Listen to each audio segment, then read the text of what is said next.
Bonjour Philippe Silberzan. Bonjour Jean-Philippe. Philippe Silberzan, professeur de stratégie et management à Lyon Business School. On va discuter ensemble des 3 façons d'éviter les pièges de l'incertitude. Et on va prendre 3 exemples vraiment absolument passionnants qui remettent en cause plein de choses.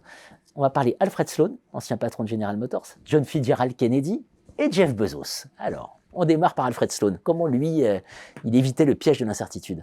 Alors, les 3 veulent éviter les dangers du consensus. La façon dont Sloan le fait, c'est que quand une décision a été prise en conseil d'administration ou en comité exécutif, il dit « Est-ce que tout le monde est d'accord ?» Alors évidemment, là, en général, tout le monde dit « Oui, monsieur le président ». Et là, il s'arrête, il dit « Ah, si tout le monde est d'accord, je remets la décision à la prochaine réunion ». Et immanquablement, il raconte ça dans ses mémoires, immanquablement, on vient le voir en disant « Oui, effectivement, peut-être ». Et là, s'ouvre un champ qui est de, alors pas forcément remettre en question, mais en tout cas, voilà, de laisser une chance à des nuances dans la décision d'intervenir.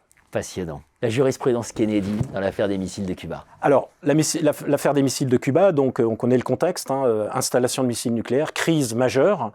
Kennedy réunit son staff, essentiellement de militaires et de conseillers, et ils savent que les missiles sont à quelques jours d'être activés, et s'ils sont activés, bien évidemment, le danger est réel. Et donc, la proposition du comité à Kennedy est unanime, il faut raser Cuba préemptivement, et donc on va les noyer sous le feu nucléaire, et puis le problème sera réglé. Alors, bizarrement, Kennedy n'est pas emballé par cette position.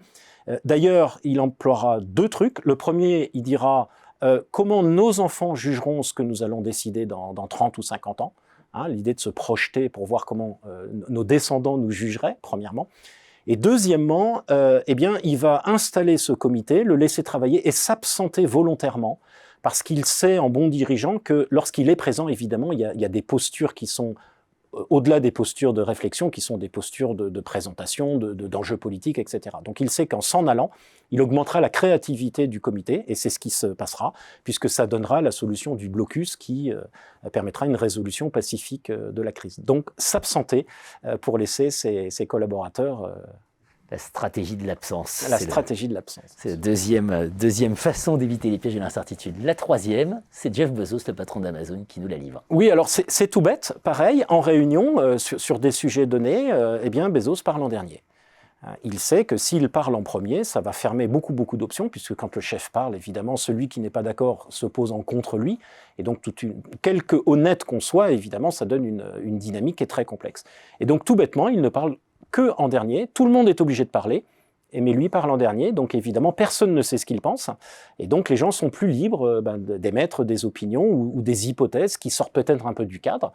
Et là, Bezos peut se dire « Ah oui, je n'avais pas pensé à ça », sans avoir besoin de se poser et d'avoir une posture du chef qui sait tout. Voilà, c'est un petit truc, mais c'est très puissant. 3 dirigeants qui ont compris que s'ils veulent cultiver un peu le dissensus, il faut soit qu'ils s'absentent, soit qu'ils se taisent. Exactement. Merci Philippe Silberzan. Merci Jean-Philippe.